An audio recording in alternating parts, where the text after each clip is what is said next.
This video is brought to you by viewers like you. Hi, and welcome back to Pokemon Ecology.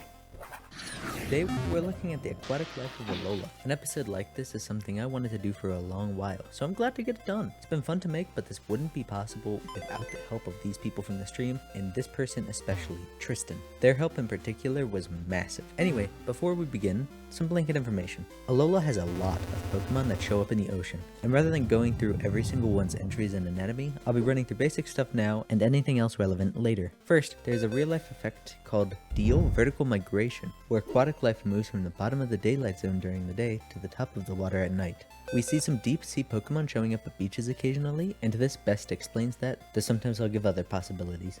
As for the Pokemon in this video, there are 41 Pokemon evolution lines directly relevant to this video, and that doesn't even include the relevant Pokemon that live exclusively on land. So here's a climb up the food chain. Exeggutor exclusively lives on land, but their heads fall off to make new Exeggcutes. Likely, just like real-life coconuts, these will make their way into the ocean where fish Pokemon may prey on the egg-like creature. As for water-based only, Wishiwashi and Magikarp feed most of the Pokemon in Alola's oceans, while Pokemon like Staryu, Corsola, Wailmer, and Shelder are more specific prey species. Scavengers like Dratini and Wimpod ensure that the seafloor, lake bottoms, and riverbeds stay clear. Remoraid serves such a role as well when paired with Mantine. Pokemon like Staryu, Wailmer, Gastrodon, and Relicanth consume the ocean's plankton. The Poliwag, Goldeen, and Remoraid or Mantike lines use cooperation to defend each other and their offspring from would-be predators. Pokemon like Tentacool, Wishiwashi, Staryu, Finneon, and Chinchou communicate with light, and the latter may use their lights to lure in the former. Secondary consumers like Finneon and Pyukumuku feed bird Pokemon, though Pokemon like Remoraid may actually snipe them out of the air. Apex predators and tertiary consumers feature some fierce Pokemon like Huntail and Gorobus, Sharpedo and Dhelmise. Bruxish, though, is also a very capable generalist predator with amazing defensive biology, leading it to handedly dominating its habitats. Frillish and Golduck, perhaps surprisingly, also dominate their environments with abilities that allow for unique hunting styles. Slowpoke and perhaps Yungoos consume fish Pokemon available to them, and Rufflet and Wingull's lines may serve as dominant threats for the Pokemon near the shores.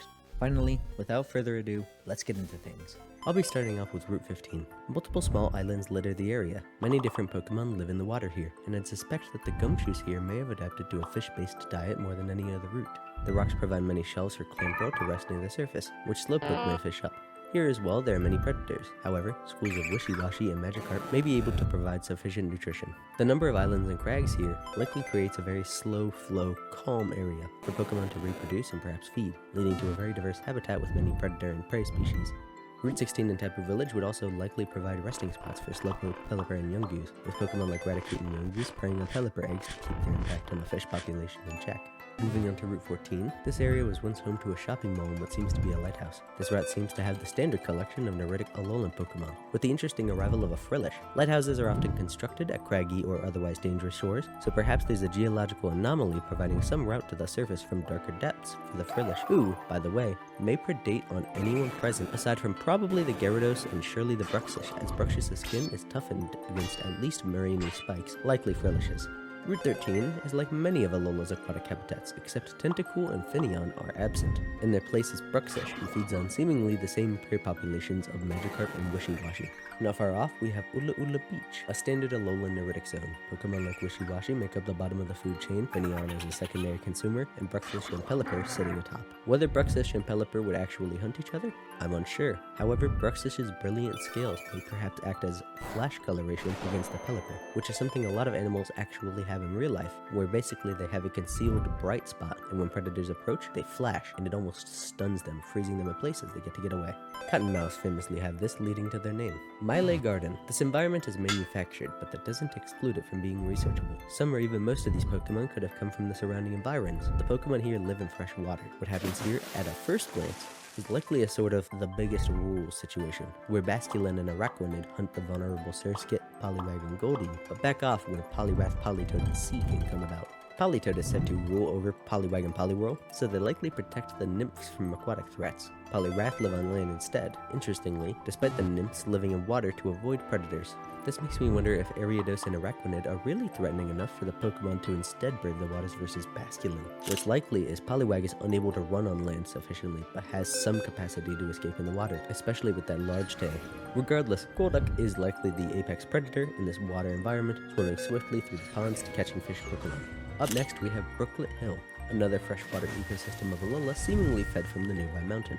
This environment is much the same when compared to Maile Garden. The two environments are located on different islands, but it seems like speciation may not have occurred. It could be the case that these Pokemon were actually taken and introduced to the garden, as the climate would be similar. Alola Mola and Wishiwashi are fishable in the lower area in the Totem Dome. This area sees the freshwater flow into the ocean, forming what's called an estuary, an area where saltwater and freshwater meet. These areas tend to be full of life and nutrients, and this particular area is located between all four islands. So it's possible that Tentacool, Finneon, and all the other common water dwellers of Alola come for nutrition and perhaps as a breeding grounds. Though it's strange that Remoraid and Octillery wouldn't be found here, considering rivers are key to their life cycle.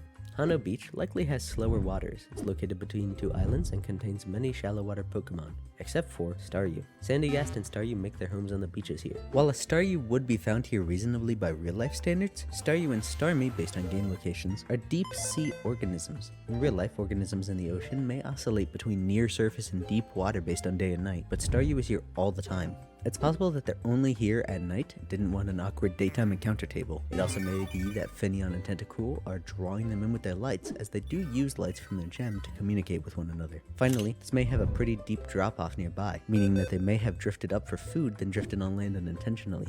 Pyukumuku follows in Staryu's footsteps with having different biology from their real-life counterparts, but in reverse. Rather than prowling on the seafloor for food, they wash up on shore very often since they live in shallow water and engulf prey with their arms. Wingull seems to hunt them at night based on this unusual encounter setup in Ultra Sun and Moon. Otherwise, this route is very similar to those which we've seen before. Route 7 is very much like Hano Beach, which makes sense considering it's just a bit south along the same coast with somewhat similar geography meeting near the shoreline. That being said, Starmie also resurfaces here alongside Staryu. Staryu is a 1% or 5% chance to fish up, not at the bubbling spot, and isn't found on land, so I wonder if they're washing up on Hano Beach for a particular reason. The Pokemon present are no different otherwise, though Pyukumuku are also not washed up here. It may be that Hano Beach's protected shores allow Staryu to come on because there are fewer or even no predators nearby. Maybe it's a young goose and Hano Beach manages to control them. I don't know. Let me know in the comments what you think. Route 8 is very different from Route 7 in a few ways. Geographically, there's a lot less sandy beach here. It's an immediate drop-off into the ocean with waves battering at the land. The Pokemon are also quite a bit different. We of course have the standard actors of Alola, those being Wingull, Finneon, Wishiwashi, but Chinchou also can be fished up here. It seems this may be a location where Mantike and Remoraid by extension aim to complete their life cycles. Mantike pairs up with Remoraid and ends up bringing them to deep waters, where the Remoraid evolve into Octillery while Mantike evolves into Mantine as part of the journey. With the fresh water of Brooklet Hill not far from here, it's entirely believable that this is a sort of meetup spot for the two species. This is actually the only place where either species is found outside of Mele Mele Island, the island to the west, curiously. Wimpod also populates the shores, largely being a detritivore and possibly a prey species. Murkrow and Meowth are said to pursue it, though this is because it removes debris from beaches and this debris is sometimes coins. Back to talking about freshwater, Paniyola Town has very little to offer in the ways of immediately present ecological phenomena. We have Magikarp and Barboach making their homes in the water, flowing down onto the farm's ponds. This water seems to be coming from Brooklet Hill, and with all the trickling and filtering through stone, this water would likely be really clear and so healthy for the animals. Barboach would perhaps live on the muddy bottoms of the water, and a food source for it would be predicated upon the existence of smaller, non-Pokemon creatures like plankton or mundane insects or fish.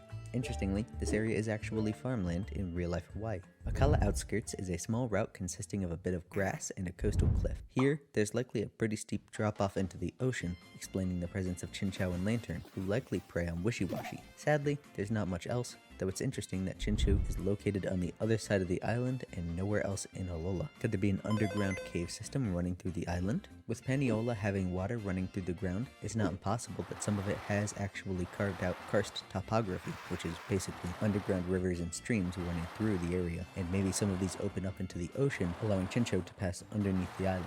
Route 9 is only one of two homes to Corsola, Lovedisk, and Mariani. Lovedisk sleeps among Corsola's branches, as well as actual coral reefs, which means it's weird we don't see it anywhere else in Alola. Mariani pursues Corsola as their main prey species, and Corsola themselves find plentiful food here, causing them to be a vibrant pink color.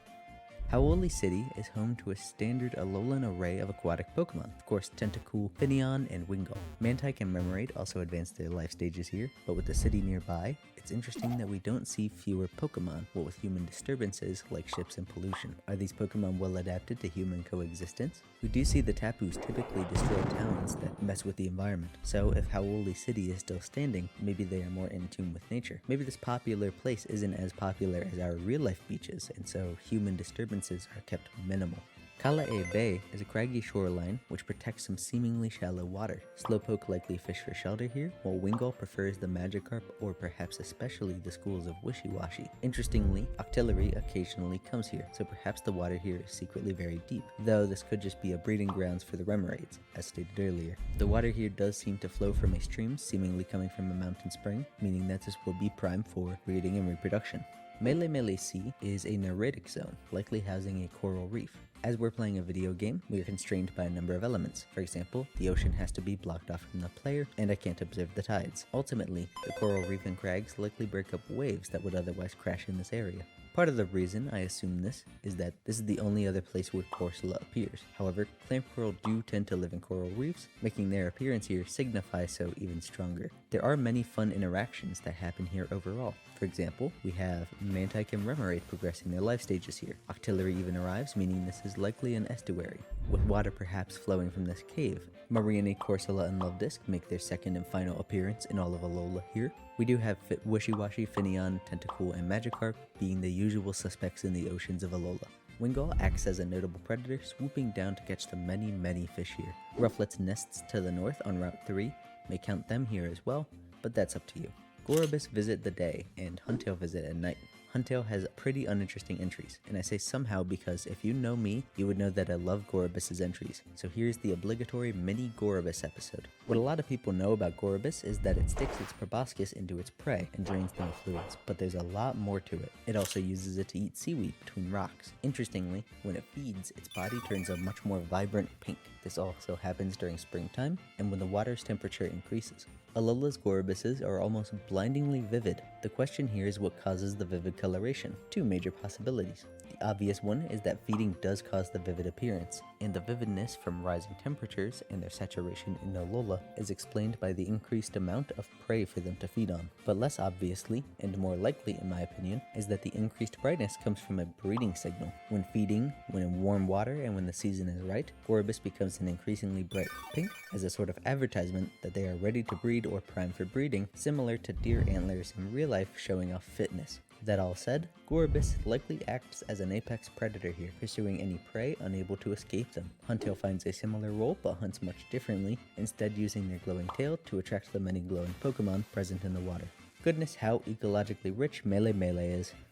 Routes like Route 1 convince me that there are animals as well as Pokemon in this world. Tentacool, Wingull, and Slowpoke are all feeding on something, and Mantike and Remoraid are well defended with each other, so Finneon is the only species present. The developers have stated otherwise, and this is a video game with no intrinsic need to be realistic, but I doubt Finneon are so prevalent here that every other Pokemon is fed enough.